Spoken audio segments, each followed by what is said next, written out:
So the big thing in terms of like understanding yourself being in a hard situation is one, knowing the difference between being in a bad situation you just need to talk to with a friend and being in crisis. Crisis is far more intense, right? Crisis is I am having thoughts of unaliving, I am in desperate need, I am in a desperate situation. Now, that doesn't mean that your friends can't help you with logistics around this, right? If I'm in crisis and I reach out to my friend, I may reach out to them to say, hey, I don't even know if I can talk to anybody in a crisis center right now. And I could say, they could be like, oh, well, why don't we do it together, right? But they're not trained in that if I was in that kind of state, right? My friend is not necessarily trained in that kind of caregiving. So I might not get good advice, good care, or anything from them because they may be overwhelmed by the request at all. They don't have those skills necessarily. So if you're in crisis, this is overwhelming, friends can be helpful to get you into a professional context, but you're looking mostly for professionals. You're looking for people who have been trained in crisis response, crisis management, therapy, any of these kinds of things, right? And so you're looking for somebody who has accountability and training. Chaplains are usually good in this, although you have to be careful with anybody who's affiliated with religious associations because they can often use that vulnerability to try and indoctrinate a particular religious worldview. So even as a chaplain, I say myself, be very cautious about seeking out people because there are predatory people in a lot of these environments. Also, if it's a counseling center, be cautious if it's a religiously affiliated one, because of the fact that a lot of those, you can say the word counseling and not have anybody who's actually trained officially and has any licensure for mental health care, because the word counselor is not legally protected. So just be aware of that on the professional level. Look for people who are trained therapists or LCSW counselors or crisis response paraprofessionals like I am. When we work in places like psychological first aid, various forms of crisis response, and essentially our job on things like crisis hotlines, crisis text lines, things like that, are to engage and to teach people how to deal with those kinds of situations. So our work is to then know whether a person needs to go to an actual therapist for continuing care. If you're in crisis, you're looking for professional care. You're looking for somebody who has accountability to a higher level, like a licensure, like an organization, like somebody that has accountability. Because those people, even if they're not great at their job, have a job that can be reported to if they're not great at it.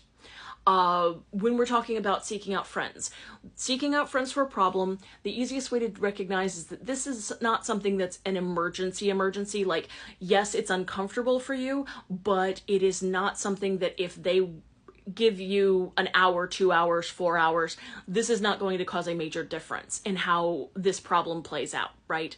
So I'm having a problem with my partner, I'm having a problem with my life, I really want to figure out what my jobs are. Those are things that may feel very intense and you may be very uncomfortable with whatever's going through in your head, but it's not hit crisis level, right?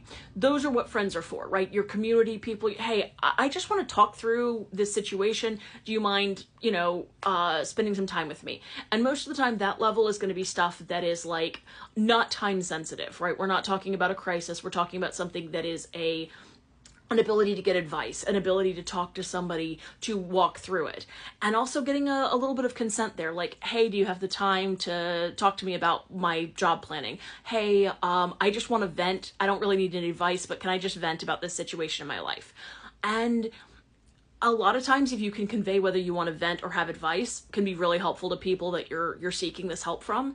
And then if people are coming to you, they see you in this vulnerable state and they want to help you, the question is sort of, one, how desperately do you need that help right now? Because if you're in crisis and you don't have any of these resources and someone comes to help you, is that going to keep you here a little bit longer, even if it doesn't end up being an ideal situation? Sometimes it's worth taking and then moving past to get to the next situation, right? Sometimes you take the bad help because it keeps you here long enough to survive, right? We know how bad these things can get, right? When you're in really extreme situations, sometimes you take the bad help because you know that the bad help is better than no help right now for you. So sometimes that in that kind of extreme situation, you take the bad help and then you work as you're in that situation to try to get out of that as well. And so recognizing, like, your own triggers is a really big, important part of this, getting to know yourself, knowing what's going to set you off as best you can, kind of mapping out. Also looking at the kind of people who are attracted to helping you. Like, who comes to you as your savior? What kind of person are you drawn to as this fixer of your problems?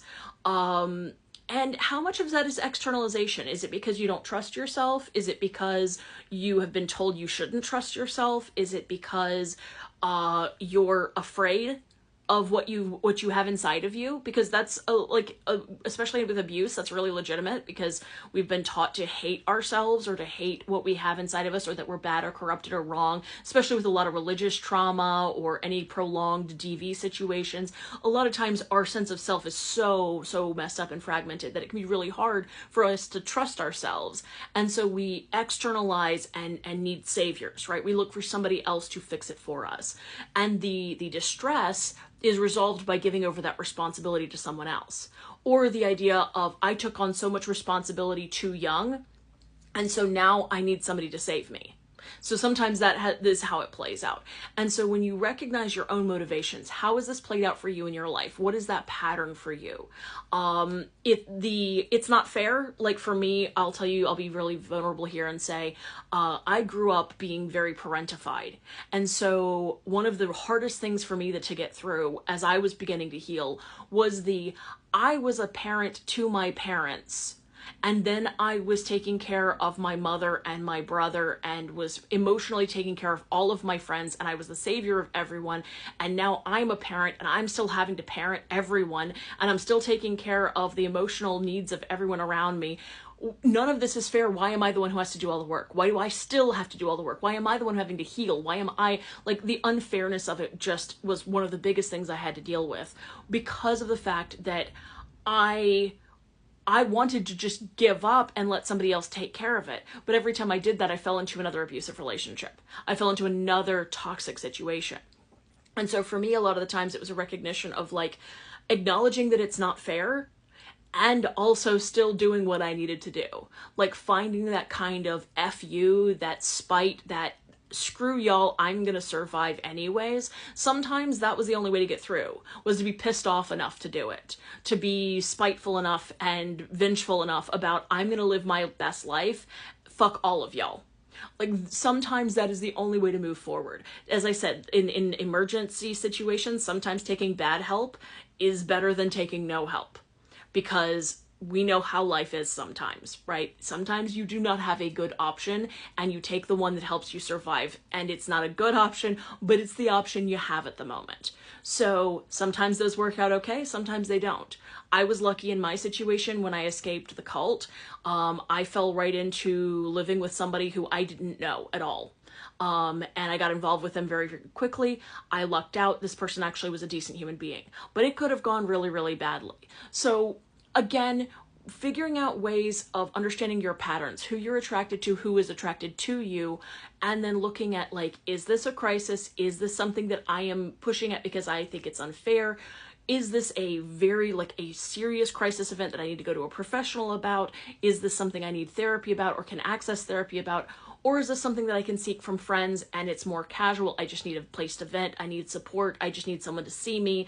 That's a more kind of relational baseline, and not seeking somebody as your savior, right? And also spanning it out with other friends. If you can find a little bit here, a little bit there, a little bit there, because we have very often this idea that our belief is that we need to have one person be everything to us in our trauma. And so this can very often be a thing where we want to make sure that this person can truly see us all the way deep down, and that can be a lot for anybody. So spreading that out among a number of friends and being able to cycle among them about who you're going to for what problems, or what these people particularly like about you, and being able to banter on a more narrow level. And that can feel gross at first because you feel like you're still limiting yourself and they're not seeing all of you, but that's actually a much healthier boundary. So I know this is really long, but it's a very complex topic, so hopefully that helped.